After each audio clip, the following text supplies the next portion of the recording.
Hello, everyone. Good morning, good evening, good afternoon, depending on which part of the world we are joining from this evening.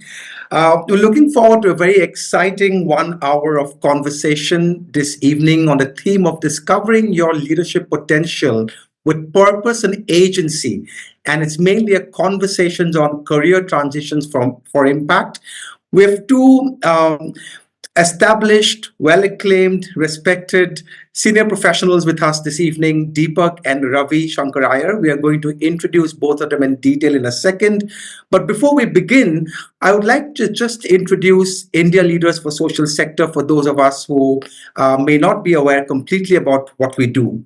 So ILSS works in the field of capacity building for social sector leaders to enable catalytic social impact at scale. Early on, we realized that the rapid growth of the social impact sector in India has really led to a greater need of leadership and talent management capacities at the senior level. So what we started doing, we started working very closely with leaders to equip them with the knowledge, skills, and mindsets necessary for effectively navigating the complexities of the sector. So we work towards building capacity, empowering leaders, and transforming India. The question next is, how do you do it? We say that we have three pegs in which we walk through. First is learning and development. We have world-class faculty for very curated programs that help corporate sector leaders transition into social sector, and also very senior and middle-level social sector leaders who are interested in their own growth and capability building. We also have online sessions, mentoring, and all of our alumni are helped through a placement process that we have enabled within the system. Second, we strengthen communities by conferences, symposia, alumni networking events, and finally building voices, which is based on a lot of research and intellectual property we have created around social sector leadership and social sector management. So we'll talk at the end a bit more about the flagship leadership program and the young leaders program that's particularly interesting for people from the corporate sector who wants to move into the social sector. Without further ado, introduction to our two panelists today. Deepak Jayaraman is an executive coach and a podcaster. His podcast is called Play to Potential. That's the same name by which he has recently published a book by Penguin Random House. Prior to setting up his independent practice in 2016, Deepak has worked across the US, UK, and India with KPMG Consulting, McKinsey, and Egon Center. Deepak is an alum of IIT Madras, IIM Ahmedabad, and the London Business School, and is a certified CEO coach. Welcome, Deepak, to our webinar. Thank you so much for having me, Rajneesh. Thank you. Then we have Ravishankar Iyer, who is a story coach and founder of StoryRules. And he enjoys enabling mid to senior level leaders to improve their work outcomes by using effective storytelling techniques. And Ravi is a rank holder in chartered accountancy and subsequently completed his MBA from IIM Ahmedabad in 2015. Welcome to our webinar, Ravi, this evening. Thank you so much. Thank you so much for having me, Rajneesh. Wonderful. So I'm going to put off the presentation and focus on a discussion now. And for everyone's interest, we talk about career transition, midlife crisis, as a lot of people talk about, and midlife introspection is what I would rather to call it rather than crisis. And we have no better people than Ravi and Deepak to talk us through their experiences and what they have understood about their journey from themselves and the people they have spoken to. I would like to begin with a question to Deepak, who has recently published a book called Play to Potential, where he talks a lot about the concept of play, how being playful, how being lighthearted enables someone to work through their authentic self. And very often we have a habit of, differentiating play and work. So Ravi, if you can take us through what you really mean by the seriousness of play and why is play so important to understand your authentic self? Sorry, did you want me to respond to that, Rajneesh? Yes, please, Deepak. Got it. So thank you for the opportunity, and thank you for everybody for sparing an hour of your time. Again, ILSS is an organization that I've been a fan of over the years. My conversations with Anu have been very enriching, and you're playing a very key role in helping people transition and find meaning. And Ravi, lovely to have you here as well. And I must say, Rajneesh, for the purpose of the listeners and viewers, I should mention that in the book I recently written, Play to Potential, I explored the notion of playing to full potential in a holistic sense across the various dimensions of life. And I profile Ravi as one of the 6 exemplars who I believe is being intentional about playing to their full potential. So I thought I should mention that in terms of context. But I think to address your question, Rajneesh, I think one of the questions I ask my guests at the podcast as I wrap up the conversation is, what does the phrase play to potential mean to you? And I think I've heard all kinds of responses, but the one that stayed with me the most was one of the people said, the answer is in your title. And I said, what do you mean? He said, you can't work to potential, you can only play to potential. And it was one of those light bulb moments, when I sort of uh, coined the title of the podcast many years back. It was reasonably impulsive. I knew I wanted to do something with potential, and I said, okay, play to potential has a nice ring to it. But in a way, this insight somehow stayed with me. And I think what I mean by that is, when we look around, there are a few things that come naturally to us that energize us and that feel like play. If you go back to the childhood version of who you are, I'm sure when you went down to play the playground with your friends, you didn't have a clock. You just played for as long as you want till your mother or father called you back into the home because you had to eat your dinner, right? So I think that's sort of the broad idea, saying what are the kinds of things where you immerse yourself, which energize you, and therefore you do end up doing more of it, and therefore you get better at it, and sort of it sets off a positive loop. But to make it more specific, Rajneesh, I think if I go back to my journey, I used to be a consultant at McKinsey. Then I joined an executive search firm called Egon Zehnder, worked there for 6 years. And then 9 years back, I set up my own coaching and leadership advisory practice. But if I go back to McKinsey, when I was transitioning out of McKinsey, I was typically looking at options around venture capital, private equity, strategic planning roles, the kinds of roles that, McKinsey, BCG, Bain consultants would look at when they leave the consulting world. But one of my mentors looked at me, Ramesh Mangaleshwaran. He looked at me and said, you seem to be getting energy from the people side of things. You should consider executive search. Just to put it in perspective, McKinsey in those days would look at consultants on 3 broad vectors. One is IQ, which is intellect, which is your problem solving, horsepower, etc. Second was CQ, which is capability quotient, which is storytelling, structuring a presentation, project planning, etc. And third was RQ, which is relationship quotient, which is your ability to build strong relationships with clients and team members. And RQ was emerging to be a spike for me. So he suggested Egon Zehnder, and I'm very grateful for that input. I would say I started leaning into what was play for me, that sort of in that transition. If I sort of talk about the Egon Zehnder journey, once again, there would be 2 sets of conversations, right? I think one is sort of conversations where you're evaluating candidates for roles, which is the primary job, right? A client hires you to find a CEO or a CXO or a board member, and you say, okay, you spec out the role, you look for people, evaluate them, sort of write your report. It's almost like Shark Tank, right? People come and pitch to you, and you need to figure out which are the pitches worth backing. And I remember around the 3-4 year mark, I discovered that I was enjoying the candidate counseling conversations more than the evaluation conversations. And as one of my friends put it, I felt I had more of a coaching orientation than a poaching orientation. I felt I got more joy from helping people and less joy from evaluating people. So that was the next, if I may say, shift I made in the direction of play, where I said, why don't I make this the primary activity, which is helping people? So in a way, for the last 9 years, I've sort of been on the path of helping people play to potential in a sort of as a helper rather than a judge.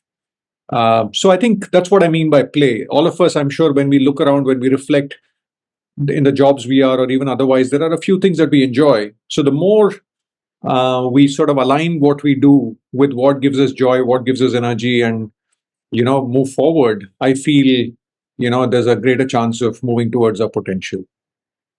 Thank you so much, Deepak. What I take away from this powerful introduction you've just given us is really about if you're able to do something that gives you joy, that you enjoy, that you love spending time, and that really helps you identify your true potential and play with that, the whole game of potentiality and success, depending on whatever way you want to define success. And I really love the way you said from poaching people to coaching people. Interestingly, you profiled six people in your, if I remember correctly, six people in your Play to Potential book, and one of them happens to be Ravi. And I would like to bring in Ravi to talk about your real life experience, Ravi, and why would Deepak profile you, and how would your life be a manifestation, a living embodiment, if I may put it, of playing to potential and authenticity, really, Ravi? I exactly had that question, right, Rajesh? Why is he profiling me? I'm shocked. I was like, is he right, Deepak? Are you sure you want to do this? So yeah, it was. I think Deepak is one of the most generous people I've met, and he's been extra kind and generous to me. I don't know why, but anyways, no, he's been really kind. Yeah, I think if I were to, and Deepak may be in a better position to answer in terms of let me take this. Actually, Ravi is a humble guy, so he may not give you the right answer. But I think when I thought about the six people I profiled, I wanted to profile people who think a little holistically about life in terms of the various domains of life, in terms of the various roles as a father, as a son, as a sibling, who think a little bit about contributing to the wider community beyond themselves and their organizations. People who are intentional about some of the choices and have taken hard calls. So someone like Ravi, maybe Ravi, it might be interesting for you to talk about play from your vantage point, because the way that explains a lot of things. But Ravi is sort of double-digit ranker in CA, 10th or 12th or whatever. And he was on an attractive commercial path. But in a way, he listened to his heart and he's made a set of choices sort of in an effort to lead a full life. So in a way, that was the reason I profiled him. But I'd love for Ravi to talk a little bit about that exploration of play. Yeah. No, thanks, Deepak. Yeah, so in a way, the book that Deepak has written would have been great for someone like me when I was earlier. So at that time, I mean, I was just following instinct, not really thinking about why am I making the choices. But I took a fair bit of choices, right? That's what Deepak is saying. And when I look back, when I connect the dots in reverse, Rajneesh, I guess I was using some of the frameworks that Deepak was saying. But the framework that I originally thought of was Ikigai, which Deepak talks about in his book, and which is useful, but it's limited. But just to pick up the thread from the CA days, right? After CA, I did my work for a year and a half with L&T, but I was realizing that while commercially it might have been a good decision going forward, but I was really enjoying myself in the role. It was quite monotonous. And MBA I kind of just did because other friends were doing it. Post which consulting was when I enjoyed my work. I really enjoyed working with those people, the kind of problem solving that was happening, communication. So from an Ikigai point of view, I felt it was ticking the ability and to quite an extent the passion box. But there's the economics also, of course. The fourth element of social impact was where I was feeling this was missing, and there was always somewhere in the back of my mind I wanted to try and work in the social sector, create some impact. We all have that, right? And so that desire was always there, and that call I took in somewhere in 2011 to join a non-profit in the livelihood space. And 3 years, again, great relationships, great friends that I've built. But there I realized, Rajneesh, interestingly, while passion was there, economics was okay, I was struggling on ability, because I realized, and Deepak has some great ways to kind of talk about that in his book, that sometimes when you do things, you realize that, I can't really do this really well, right? So working with the government and having entrepreneurial hustle, operations mindset, all of those were like real lacunae for me, I realized. And then after this, before I started this whole storytelling thing, there was a brief crazy stint. We all have that brief crazy stint. So history was always a passion area for me. So I said, I want to do something in history. I want to tell the stories of our monuments in an interesting way. So a couple of batchmates also had that same craze. So we started for about 2 years. We ran a small startup called Captivator. Our idea was, let's tell the stories of India's monuments in a more interesting way, Qutub Minar, Taj Mahal, etc. So I read history. I went back and also started reading history, wrote the stories for intelligent lay people. We got fairly good reviews for our mobile app, audio guided tours. Terrible revenues, does not work at all as a business idea. So the commercial thing was completely out of whack. And so it was around this time, 2015-16, Rajesh and Deepak, that I was kind of reflecting, right? And I was also trying to do some teaching on the side to earn some money. And when I was teaching storytelling at that time as a small business skill, I realized that, hey, the techniques I was using to tell history stories are same as the techniques I'm using to analyze a balance sheet or to tell social impact information, or when I was pitching to my clients in consulting. That was a big light bulb moment for me, right? I realized that, oh, it's not history, it's not consulting, it is storytelling that I'm really fascinated about as a topic, right? And that when that light bulb moment hit, I knew that this is it. Like, I don't care how it will be, how will I use it, but I'm going to do this. I'm going to just, become a lifelong student of this craft, learn more about it, and then teach it, right? And so over the last 9 years, that's all I've been doing, Rajneesh. So teaching this as a skill, because we all know that storytelling is super powerful in the workplace. So whether it is a non-profit founder pitching to raise funding, whether it is a CFO presenting to the board, startup founder presenting to investors, everybody is trying to tell a good story of their work, right? And so I've been trying to learn these techniques of storytelling and teach them through various formats. Yeah, so that's been my journey, Rajneesh. Wonderful, Ravi. Well, one lesson that I take away from what you just said is that playing is with multiple things, right? Playing with the MBA, with history, with storytelling, with consulting. So and I was watching, some of the discussions that Deepak was leading, and where he says that careers and this whole playfulness is not a highway; it's like a jigsaw puzzle, and it's okay to get lost, to reconcile with your environment, with yourself. So that's very interesting, to stay content.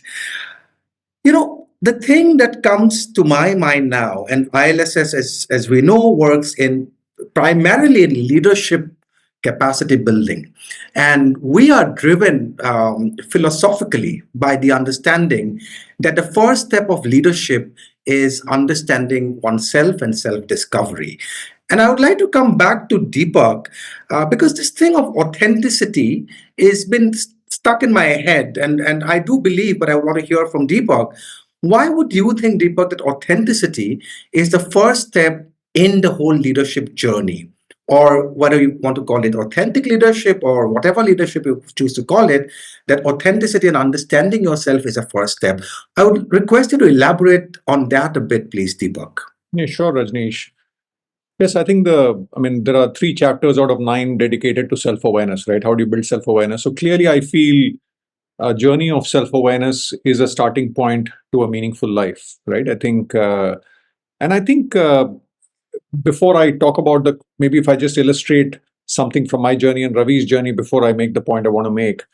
See, I think the level 1 discovery for myself was I have a passion for working with people. This was from an outside-in input from a gentleman called Ramesh, which was at the transition from McKinsey, which took me to Egon Zehnder. The level 2 discovery, as I moved along the way, was actually I enjoyed helping people more than evaluating people.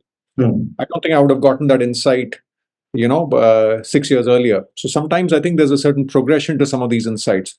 So in a way, that sort of coaching versus poaching discovery led me to what I do now. Even if you sort of closely reflect on Ravi's journey, I think the level 1 assumption about self was I like history, right? But as you sort of work with it, make some moves, take some risks, and sort of that future unfolds, you discover something deeper. Actually, it's not history. It's actually stories that I really love. So I think somewhere, even if you look at journeys, I've sort of empirically noticed that there's sort of some sort of inner journey that we are all going through, which sort of manifests itself in terms of the choices outside. But I think I realize, back to the metaphor, right? I think you spoke about careers being more of a highway. I mean, if I look at my father, he worked in a public sector bank for 40 years, Indian bank, start to finish. Right. My father-in-law worked in the army. He retired as a brigadier for 35 years. So I think if we look around in the 60s and 70s, people who started their careers around that time, I think probably worked in one or two places, and there was a reasonable correlation or causality between what they studied and the careers they pursued. Right? If you had a degree, if you had a CA, the chances are somebody who had a CA in the 60s or 70s ended up in the finance function or in the accounting role, right? And similarly, if you had an MBBS, you became a doctor. But I think, one of the things I learned from Pramod Sinha when I had him on the podcast, when I asked him about the link between education and careers, he said the link between education and careers is getting more and more tenuous. Your starting point and end point can be in very different places. So your starting point doesn't determine where you finish. So I think when I look at the careers of today, they're looking much more like a maze with many more twists and turns. Right? And to sort of to stretch the metaphor further, I mean, if I sort of use the mental model of an automobile, so it's sort of driving in a motorway, if you had to be a good automobile that sort of does well in the long term, you need to have horsepower. The car with a better engine goes further, does well, achieves success. But if you're navigating through a maze, the car with a better steering wheel will probably navigate through the maze better. Right? Of course, you need a certain engine to propel you forward. But to me, that steering wheel is self-awareness, right? How do you really, in a world where there's abundance of options? Again, I love the work of Barry Schwartz of University of Berkeley. He's written a lovely book called Paradox of Choice. And I need to illustrate this with an example just to drive the point home. When I was growing up in the 80s and 90s, we'd had Doordarshan 1. Right? There was one channel on Sunday, 10 o'clock, the whole country watched Mahabharat, and we discussed that or whatever, right? That was the only thing we watched. Now, if you cut to today, then, I mean, there are hundreds of channels, tens of OTT platforms, then you have WhatsApp, TikTok, blah, blah, blah. So Barry Schwartz says that in a world of abundance of options, you would think consumers are happier. But he says actually they're not. They're actually often worse off because A, decision making has become complex. B, there is FOMO, right? If there's only one choice, you don't miss anything. But if there are 1,000 choices and you pick one, you're always saying, yeah, should I watched one of the other 999 things? Maybe there was a better movie somewhere. Maybe there was a sports match going on. Maybe there was a concert going on. So in the world of careers, in a world of abundance, if we are not internally aware, there's very easy for us to go into a negative loop of, maybe I should do this because my neighbor is doing this or my classmate is doing this. So I think that's where I feel, I believe all the more in the world, whether it's leading a full life or even navigating mazes as far as our careers are concerned, I strongly believe that self-awareness is a starting point. Wonderful. Thank you so much, Deepak. And specifically the whole analogy the metaphor, that all of a sudden came out with a steering wheel and then navigating the quagmire of choices and staying true to yourself is essentially also a leadership journey, because once a leader is being able to be at peace with themselves, only then they can bring out that coherence with the people that they're working with. And I was also thinking about Ravi's whole journey to become a storyteller. Great leaders tell great stories also. So therefore, leadership, authenticity, playfulness, storytelling is somewhere interconnected. And that kind of coherence is seen very well in, I think, Ravi's journey as well. One interesting thing as we are speaking, and one of our attendees have asked a question that I want to read out to Ravi, which is a good, sequence to the last discussion that Deepak has had. So the question to Ravi is: storytelling is a powerful tool in leadership. How can professionals use personal narratives to stay true to their purpose while navigating career shifts? Personal Maybe you narrative. can bring in your own examples as well. I think it'll be interesting. Yeah. So often what happens, right? We have certain beliefs. Our actions are guided by our thoughts, which are guided by our beliefs, which are guided by our values, ideology, all of that, right? It is, you can imagine that iceberg. So the tip of the iceberg is the action, but what lies below are your beliefs and your values and often those beliefs are not necessarily formed by hard data where you're going and looking at every piece of information on the planet and then coming up with that belief. often those beliefs are formed by stories, right, or by incidents. And so it's useful to know that this is the incident, this is the story that has led me to form this belief, and to be able to share that, so that others can also benefit, and others can also realize that, oh, something similar happened to me, and now that has formed my belief, right? So I'll give you one example, Rajneesh, right? um, because I want to also build on what Deepak was talking about, self awareness. It's super important. So one part of awareness is to know your strengths. It's also important to use self-awareness to know your limitations. Where is it that this thus far and no further, right? Here's where I struggle. That's also, I think, an important skill in a leader. And I remember this incident happened in about 2013-14, when I was at Be Able, the skill development firm in Delhi, and I was sent at that time to, of all places, to Arunachal Pradesh. So I'm at Itanagar, right? And first time in my life I'm going there, and so there is a skills mela. So you've heard of jobs mela, where government organizes and companies come and give jobs. But there's a skills mela where the government has made a lot of publicity, and a lot of students are coming, 17, 18, 15, or no, yeah, 50, 70 to 20-year-old students all over Arunachal Pradesh, to come and register with skill development firms like ours for maybe a 1 month, 2 month, 3 month program. Maybe it's a program for hospitality, and then they get a job with a hotel, or retail, get a job with a mall, etc. Right? So our job, my job as a representative of Be Able, was to go there, and Be Able was we were looking for sustainability, right? So basically, we need to enroll students in our programs, and then basis the number of students we enroll, we'll get some funding from the government, and then we will go ahead. So I needed to go and make sure that I tell students about the positives about our program, and then the more students we could enroll, the better, right? So that was the goal. Now, the location was such that it was in a big ground with a hall in the middle with a stage, with the dignitaries on the stage, and there are about 40 of us skill development firms, lots of them, and there are about 2,000 students all around in that ground. So middle stage, and surrounding the stage are all the stalls, right? In the stall of our stall, there is one junior Be Able employee, and I'm sitting in the middle, ground, and waiting for my chance to go and speak, because each livelihood firm is going and making a presentation. It should supposed to be a 3-minute presentation, but each person is taking 10 minutes, 20 minutes. The students are getting bored, and they start walking out of the middle stage area. They start going and interacting with the stalls, and I am confused. Should I wait? My presentation should happen only when I tell students they'll know about me. I'm supposed to go, and I'm number 15 in this. It's still number 3. So I'm thinking the standard, logical, rule based way, right? That's how I've been brought up.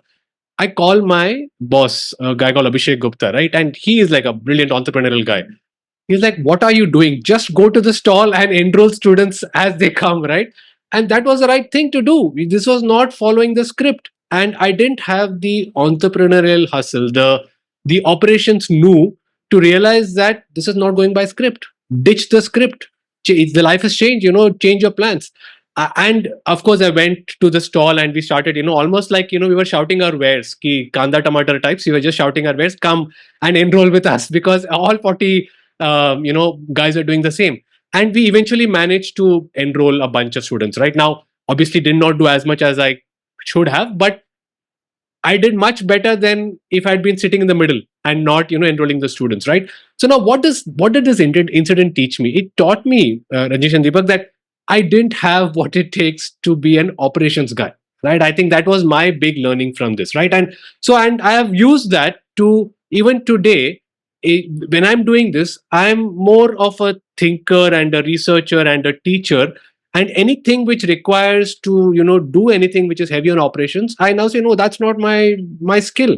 So why do I go into that? So as a leader, I think it's also important to lead, to learn from these stories, to learn from these narratives, and apply that in your own life. But also, I tell this story to people when they ask me that, hey, why are you not running a firm with 50 employees and helping other people make stories, like make presentations and all? Because that is not my DNA. Right. And I realized that through various stories, including that one day in Arunachal Pradesh, right? So yeah, so just want to share that story as an example of a personal narrative. If I may quickly add to that, Rajneesh, Sure. you asked me about the role of stories in the context of leadership, right? I think the other piece, one is about storytelling from a communication, persuasion, enrolling people, etc., from that lens. But I think there's also a team building and culture building element to this, right? I think one of the people who has been on the podcast is Amy Edmondson of Harvard Business School, right? And she's done a lot of work on psychological safety and sort of teams of the future, and how do you create a safe space where organizations can take risk, embrace failure, and move forward. And when you sort of, there was a project called Project Aristotle, where they looked at in Google, where they said, let's look at the attributes of a good team, of the best teams. And when they looked at what drove superior performance in some teams than some others, one of the things that came through was those were the teams with psychological safety. And when they double clicked and said, what drives psychological safety? Actually, it's created, among many things, one of the key drivers of psychological safety is people bringing their full self to work. And bringing the full self to work is basically about sharing personal stories, right? I think if we really compartmentalize the different domains of life, we will never form those deep bonds and sort of that deeper level of culture, which will give us that camaraderie for us to be able to take those chances. So I think there's an element of storytelling, even from a deep culture building as well, in terms of bringing our full selves to work and therefore building a safe space so that we can create organizations where people take risk. That's the other perspective I wanted to share.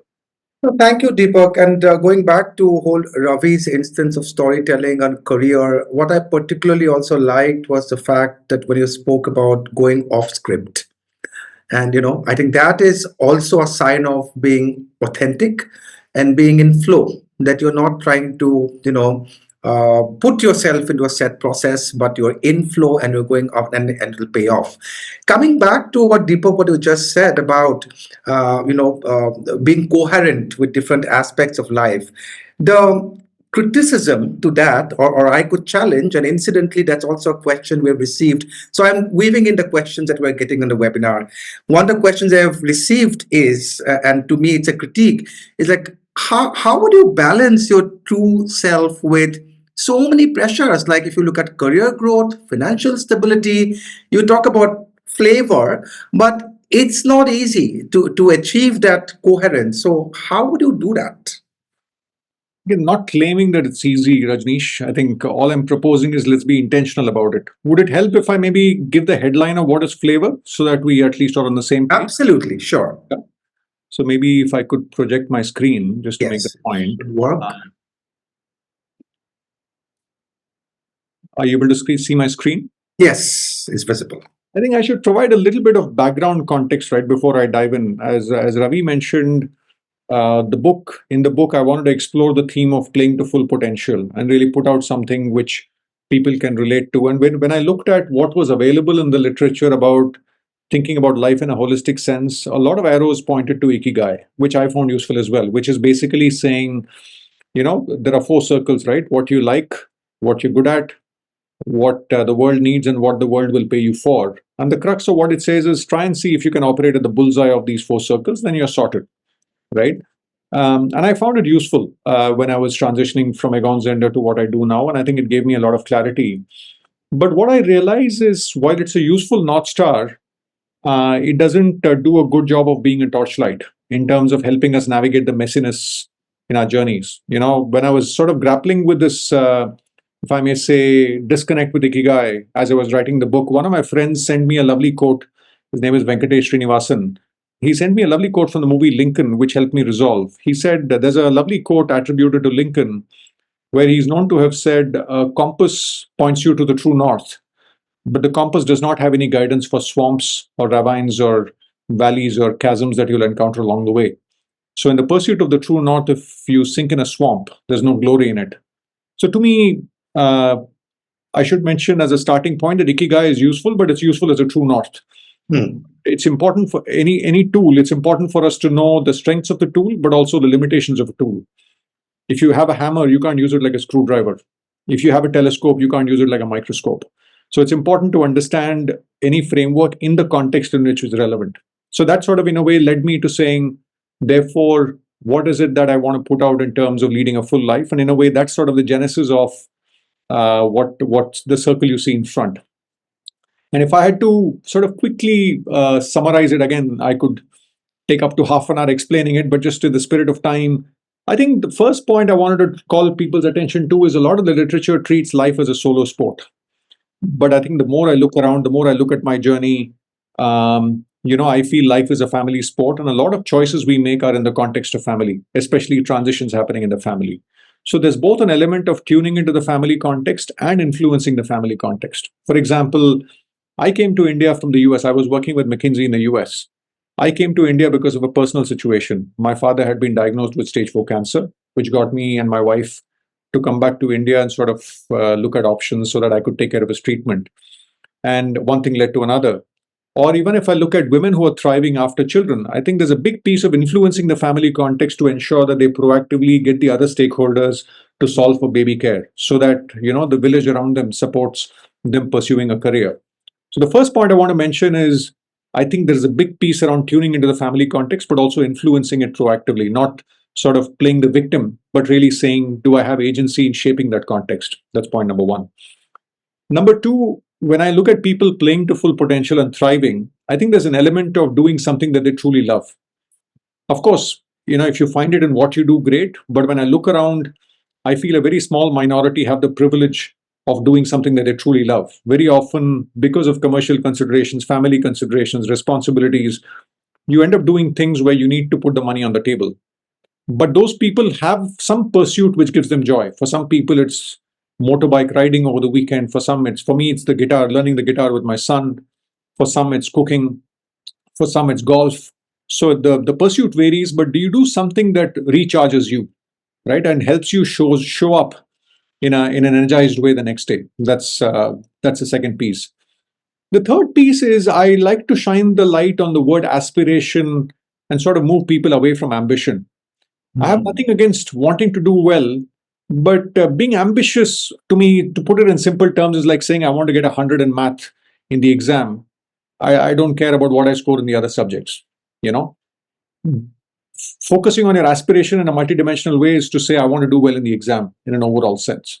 And I think the two of them require slightly different approaches in terms of how we think about the various elements of our lives.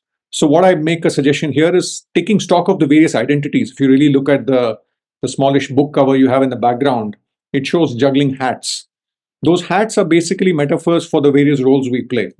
I'm a son, I'm a husband, I'm a father, I'm a sibling, I'm a brother, I'm a coach, I'm a podcaster, I like to play the guitar, I'm an author. So I need to balance, I won't say balance, but I need to juggle all these multiple identities at the same time, right? I can't just focus on one thing to say I want to do well as a coach. That's like saying I want to get 100 in math, forget the other subjects. But the point is, life has many subjects, and unless we are really intentional about the various identities we carry, there's a risk of dropping a ball. And sometimes, the price we pay for dropping some of those glass balls which don't bounce is sort of irreversible, whether it's sort of maybe being away from children during the primary years, or whether it's a relationship at home or otherwise, etc. So I think that's the third piece, aspiration. Multidimensional aspiration rather than monodimensional ambition. The next piece, VO, is really saying how can we be entrepreneurial about our journeys, right? When we come out of campus, very often there are very tightly defined jobs, right, which match opportunities to people. You're a sales trainee somewhere, you're an intern somewhere, you're an analyst somewhere, you're an associate somewhere. But I noticed once we cross 30s and 40s, each one of us needs to, take stock of our skills and our career capital and really go on some sort of a dating process. I call it the talent market dating process to discover the world of opportunity. It might be one thing, it might be a combination of things, it might be, it has to be often discovered, and there's nothing ready-made waiting for you beyond a point. In a way, you have to shape it, and you have to be proactive about the dating process. And I find that very often people, after a transition, let's say retirement, sometimes just saying, they sort of hit a very sudden dead end and they don't know where to go. But I think there is a certain, in a way, it's a bit like if you've had arranged marriage, then you haven't built that dating muscle when it comes to finding jobs. So it's really, how do you really build that muscle of, exploring and finding opportunity and figuring out how you can add value. And I think that piece is also relevant for homemakers, right? In many families, while there's a primary earner and a caregiver or whatever, a hunter, if I may say, if using the hunter-gatherer metaphor, I find that home sometimes can be a low feedback and a low gratitude environment. So when I look at even homemakers who are thriving, there's an element of them contributing to the world outside beyond the family. It might just be teaching 4 kids over the weekend. It might be part-time work. It might be something else. In a way, it has to be driven by the aspiration of that person. But the point is, all of us need to find a way of being of value to the world outside of us, whatever role we play.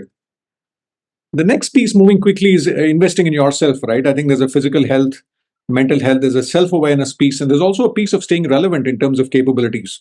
So the podcast journey, in a way, was my L&D function. When I stepped out from Egon's Ender to do what I do, I wanted to have some learning function where I stay relevant over time. So all of us need to find a way of staying relevant and sort of keeping up with the times. And the last piece is relationships, which is really saying, one is, of course, one element of relationships is it drives happiness, and people, man is a social animal, as they say. So when we are with people, we feel happier. And there's, I think, Harvard study on happiness, which basically directly correlates happiness with elderly people, with the relationships they have. But I think the underappreciated element of relationships is often leads to opportunities. I find that people who are, again, intentional about building healthy relationships and building trust and network of goodwill around them often are able to access a better quality of opportunities and therefore end up in a better place in the context of trying to explore the potential. So just to summarize, I think the core point I want to make is how intentional are you about leading a flavorful life, right? If you really sort of jumble these words up. And the point is not to say you have it all, right? The point is about being intentional about the trade-offs. Clearly, there are pulls and pressures across these dimensions, but let's not sleepwalk through life. Let's be intentional about the trade-offs and make choices. Maybe in the short term, maybe family is important. Let's say when you have a child, maybe in the short term, if you're writing a book like Ravi just submitted his manuscript, maybe you want to double down on work, and maybe there's a period. So I think there are micro adjustments to be made, but I think the point I make is, can we be intentional about leading a flavorful life? And the last point, Rajneesh, is I feel we all go through seasons as well. Life is static. It keeps flowing. So just like, we talk about flavor of the season when it comes to ice creams, I think there's an opportunity for us to be deliberate about flavor of the season as we go through different seasons. So my flavor of my life in my 20s is different from my flavor in my 40s because the variables are different, the context is different, the financial context is different, the kids' ages are different, the demands are different, etc., etc. So I'll pause there. That's what I try to suggest as a pathway to living a full life. Being intentional about the trade-offs, very powerful, Deepak. And the second thing you said, which is going to stay with me, is that flavors change. There is no static pathway, and we have to adapt to it. So thank you for that. What comes to my mind looking at this framework or the wheel is somebody had said long ago, which again, very, very interesting, that all frameworks are inaccurate, but some are helpful. So this is definitely something which is extremely helpful and helps us understand the trade-offs and understand the changing flavors of our lives and interests, really. I'm going to steal that quote. Oh, please do. All frameworks are inaccurate, but some are helpful. Thank you. Please quote me. That's okay. Ravi, I would like you to wear your consultant hat now, and there's a reason for that. One of our participants in the webinar has asked the question about portfolio careers, and because you've had an erstwhile career as a consultant, Ravi, and also this whole transition with history, storytelling, everybody's talking about gig workers today, and people are working from home perennially. So what's your thought about portfolio workers, and does it in any way relate or respond to, and relate is the wrong word, but respond or align with the flavor framework that Deepak has come up with? I'm not sure. I think Deepak may want to take that from a framework point of view. Maybe very quickly I'll answer the way I look at portfolio when it comes to my work, right? Because every person, I think, has a different risk appetite and desire for focus. I'm a person who's a little more narrow in my desire for focus. I mean, in for example, I could be doing training and consulting, I could be doing training in storytelling and maybe problem solving, and maybe why don't I do negotiation also? So it's a very easy to kind of keep. But I prefer to do only in storytelling, primarily for corporates and nonprofits, right? And now within this, how do I build my portfolio? There's so many companies, right? So I realized over time that there were earlier parts in my career. I remember, Rajneesh, that there was a couple of companies who started giving a lot of work, and I was like, oh my god, I'm getting so much work. How will I find free time? Was my worry. And as the inevitable happened, in about 6 months, one of them went quiet, and the other one said, "Hey, we're not doing any more trainings now." Suddenly, I was completely out of work, right? So, in any time when you're doing gig work, when you're doing work on your own, you have to have a portfolio of very diverse set of clients. In my case, the this is niche, the area is niche, but clients can be very diverse, right?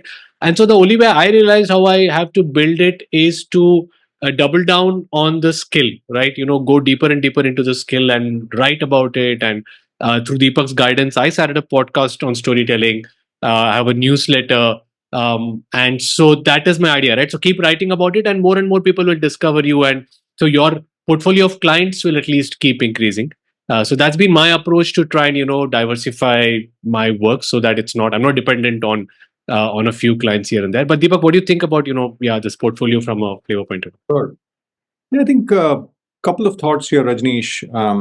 One is clearly, I think, given advances in technology and the sort of ease of remote work, etc., etc., I would say, even if I go back to the theory of corporation or theory of a firm, I think the reasons the organizations existed was, in a way, they signaled trust, and they signaled, there was sort of significant transaction costs involved in conducting business with an individual. So the firm, in a way, simplified it because you belong to that entity. It signaled a certain level of trust, and therefore people engaged with firms. But now I think that sort of even that structure is changing, right? I think with, as Ravi says, given storytelling and media, and in a way, content moving from being published by mass media houses to individuals, I think there's an opportunity, and sort of, if I may say, reducing friction in sort of conducting transactions.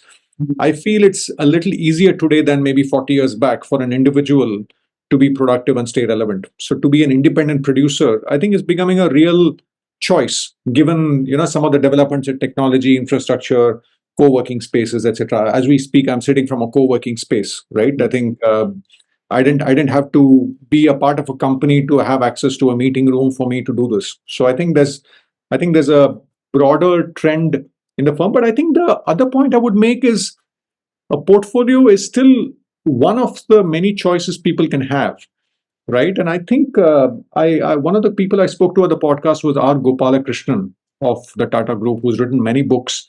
And I like the term I like the way he described it. He said, imagine yourself like a piece of clay, right? That is slowly drying up over time.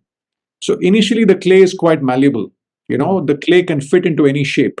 So when I worked in the first organization, I did whatever the job entailed. I sort of fitted into the job. But I think as we age and as we sort of slowly get hardened and baked in our ways and our preferences and our choices and our beliefs, in our values, etc., then I think the real question to ask is, what is the shape of what we want to pursue that fits who we are, given the unique shape we are? And very often, one thing doesn't tick all those boxes, given the eccentricities of each person. Yeah. To Ravi's point. So therefore, even theoretically, I feel very often beyond a certain stage in life, one could argue that a portfolio probably fits you like a glove better than one thing which by definition is trying to put a square into a circle, right? So by definition, the fit is likely to be, inaccurate. So I think there are many ways to answer this question, but those are the two thoughts that emerge top of mind in the context of why portfolio careers might be more relevant today. Wonderful. Thank you so much, Deepak. That puts the whole discussion in perspective. One of the things that I was thinking through and also corresponding to quite a few questions which are coming in from our audience is, and this is for Ravi, the question is, and I'll interpret it in a slightly different way for you. The question is, what do you think differentiates between people who follow their purpose and go ahead with it, as opposed to people or leaders, rather, leaders who get stuck in a particular role or in a particular position and they're unable to clear themselves out of the shackles? But for you, Ravi, I would be interested to know, what was it that gave you the guts or the strength or the confidence to follow your purpose? And what were some of the factors, hypothetically, that could have given you hindrances of taking that step? I don't have a great, very strong, clear answer for that, Rajni. It's a tough one, right? It's Yeah. somewhere I think it's how you're made and you just want to try out something. So I think maybe one part of it was that very late in life, I realized that I'd not been deliberately making choices, right? The point that Deepak made that, you should be intentional. I was not intentional till what, 25, 24 or something. And so somewhere I felt I have catching up to do. So I now must be more intentional with the choices going forward. Maybe that was one part. Um, the first couple of choices, at least I felt I was maybe not the consulting to non-profit choice was, it was just like a very strong desire that I wanted to do it. And it was a financial hit, but it would take care of the house, right? The second one was maybe a little rash, the one with the startup one. I even now I think, dude, what were you thinking there? But I think once, yeah, that happened and the storytelling thing came. I've told this on the conversation with Deepak also earlier when he had interviewed me that one advantage that I've had, which has been a great advantage, is that my from the family point of view, financially we are not in a sense that, oh my god, if I don't earn, then we are on the streets, right? So we have had a relatively strong safety net. And so that gave me the courage to say that, okay, what's the worst that could happen? Couple of years, nothing will happen. I'll figure out a way. Right. And I still remember this, Rajni, that, Raghuram Rajan had come for her convocation at IMA 2005. And his key message was only one, right? Okay, guys, you've done it. Well done. Clap, clap. But don't now be like, okay, now I've done MBA, I have to work in this career throughout my life, right? Treat this as an insurance policy. And you've got a really strong insurance policy from a career point of view. So feel free to take risks and you can always come back because you've got this as an insurance, right? So I think maybe that was also there at the back of the head to allow me to take some of those risks. Yeah. So I understand that not everybody would have that those kind of safety nets and insurance policies. So it's not easy to take those risks. Yeah. If I may, Wonderful, Ravi. Sorry, go on, Deepak. Yes. I think building on what Ravi said, I think you're right. I think the family financial context does make a difference. In a way, it informs the choices. But the other thing I would bring to attention, Rajneesh, is at least in the book, I take a stance that purpose is often emergent. Very often I see people asking the question, what is your purpose? And I find asking somebody, what is your purpose, is a bit like asking a 5-year-old, what do you want to become when you're 40? It's too heavy a question for somebody to grapple with. So at least what I've noticed empirically is very often people have a certain broad directional vision of what they want to do, how they want to add value and how they want to contribute. And purpose often emerges. For example, when I left Aegon Zenter to start something on my own, I said, let me focus on transitions because I have a focus, because as a search consultant, every client conversation was a leadership transition, every candidate conversation was a career transition. Yeah. So helping people through vital few transitions in a way was what I thought was my purpose at that time. But slowly I started the Play to Potential podcast and sort of it's taken a journey of its own. Now it's a book, etc., etc. But today, if you ask me, I would say helping people play to potential through the advisory, through the podcast, and through the book. It stands on 3 legs. But I think it will emerge along the way. I'm sure 5 years later, 10 years later, if we speak, maybe it'll take a different shape.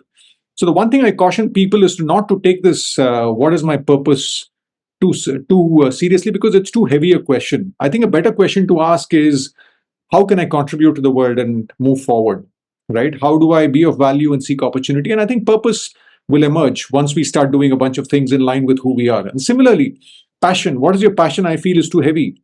What do you enjoy? What feels like play to me is a better question. And what we are passionate about often could change over time. I was passionate about cricket when I was in my 8th standard.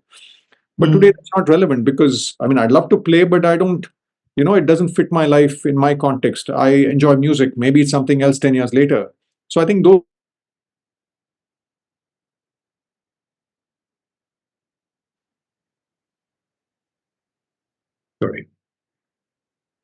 Sorry, I think you went off for a second. I think we are back. Yeah. So, yeah, are you able to hear me, Deepak? I can. Oh, wonderful. Great. No, I think this is extremely exciting, and I wish this conversation can go on forever. We'll have this conversation for around 3-4 minutes more, and there are a couple of questions for me specifically about ILSS and its programs, and I'll take the last 3-4 minutes. But given the discussions you have had, and Deepak, you talk about clay and mold and purpose, creating value. Ravi talks about understand how you're made, what you're made of as an individual. A thing that comes to my mind, and again, a question that has come up from one of our participants is, does spirituality play a role in it? And if you look at the words of more in Hindu philosophy, for thousands of years, it's the clay and the mold that they talk about all the time, purpose. Does spirituality play a role at all, Deepak, you think, in all this? No, thank you, Rajneesh. And I must confess, I'm also going through my journey, right? There are many more spiritual leaders who are much more evolved. But I would say, if you look at the alphabet U in the word flavor, I think it's about investing in yourself and nourishing yourself physically, mentally. But I think there's another piece which is spiritually as well. But I think the key thing is what is spirituality can mean very different things to very different people. Some maybe social work feels spiritual. For some, spending time with their mother might feel spiritual. For some, maybe going to a temple might feel spiritual, or going to a mosque. So I think it's important. But I think one of the things I discuss in the book is how do we nourish our heart and how do we feel awe? One of the emotions that we don't experience enough, especially when you're living in an urban context, experience awe, which is basically a feeling of belonging to something much bigger than us, where we feel our insignificance. Now, that could come from trekking. For some people, watching a sunrise in the nature could sort of be a spiritual experience. So I think, I do think the short answer is yes. I do think there's a spiritual element as well. But I think what is spirituality, I've sort of empirically noticed can mean very, very different things to different people. But definitely it's worth pursuing in whatever shape that brings awe and joy and fulfillment to you.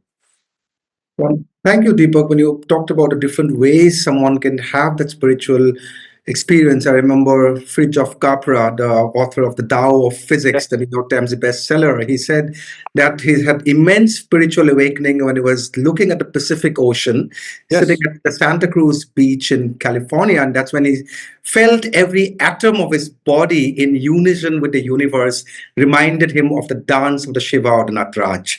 Really. Slightly different experience from the Santa Cruz beach in Bombay, but yeah, I agree. Well, amazing. I wish this conversation could go on forever, but in the last 5 minutes, I just want to respond to a couple of questions that have come up from our participants, specifically about ILSS and our programs. I'm going to put the presentation back again. And before I talk about our programs and ILSS, I just want to take a moment to, deeply thank Deepak and Ravi for your time and this engaging conversations. I can't just tell you there are about 20 more questions on my WhatsApp being moderated. Unfortunately, no time right now. But also, I would like to mention the names of my team members who have been involved in setting this up for today, specifically Nupur Mahajan, Jaslin Lalmaumi, Ananya Singh, and Adil Shah, who are with me today. So thank you all very much. With those words, I want to talk a bit about where ILSS stands in all of this. In the last 55 minutes, we've been talking about transitions, being playful, being authentic, and also in this whole midlife. And I said it's not a midlife crisis, but this is a midlife inquiry into deeper self and introspection about what more can I do? How can I live a flavorful life at this point of time? So ILSS has 3 specific programs that help corporate sector leaders gain the knowledge, skills, and mindset to make a successful transition to the social sector. One is our flagship leadership program, which runs over 9 days, and the next cohort is starting on the 11th of April. And soon, the next slide, I'll show you a QR code that people who are interested can scan and get further details. We also have the ILSS board leadership program that prepares you for, being part of boards of nonprofit organizations. And one of our recent programs is the ILSS Young Leaders Program, which is for people with anywhere between 5 to 8 years of experience who wants to make an early move. So one of the questions I had was, what does it really take to be successful in the social sector? I wish I had a mathematical answer to give you, participant. But what I would say is that the social sector gives you the opportunity to work in some of the most complex problems that humanity faces. And in order to navigate this path effectively, there are 3 things required, which is knowledge, skills, and mindsets. Knowledge about the sector, skills to do the work like project management, monitoring and evaluation, communication, everything in the sector. And third, the most important is a mindset. So if you ask me what is the most important, because at a senior level in the corporate sector, we all come with a certain degree of knowledge and skills, but working in that complexity and understanding that your impact and results cannot be measured on quarterly balance sheet, but might take 10 years or 20 years is important. This is the QR code. I would request people who are interested to scan and learn more about the ILSS flagship program. The last date of applications also coming up very soon, and the program starts on 11th to 19th of April in Delhi NCR. It's a completely residential program. And to end our discussion, I just have this thought from Rabbi Hillel the Elder. If it's not for myself, who will be for me? If I am for myself alone, what am I? And if not now, when is it? So now is the time to think about the purpose, to think about transition, and most importantly, to think about going out and playing. Thank you very much for a wonderful conversation. Thank you again, Ravi and Deepak. Incredibly grateful for your time. And I must tell you, great feedback and great conversations coming up from the audience. Thank you once again. Thanks for the wonderful moderation, Rajneesh. Thank you. Thank you so much, Deepak. Thanks so much, Rajneesh. Thank you. Thank you so much.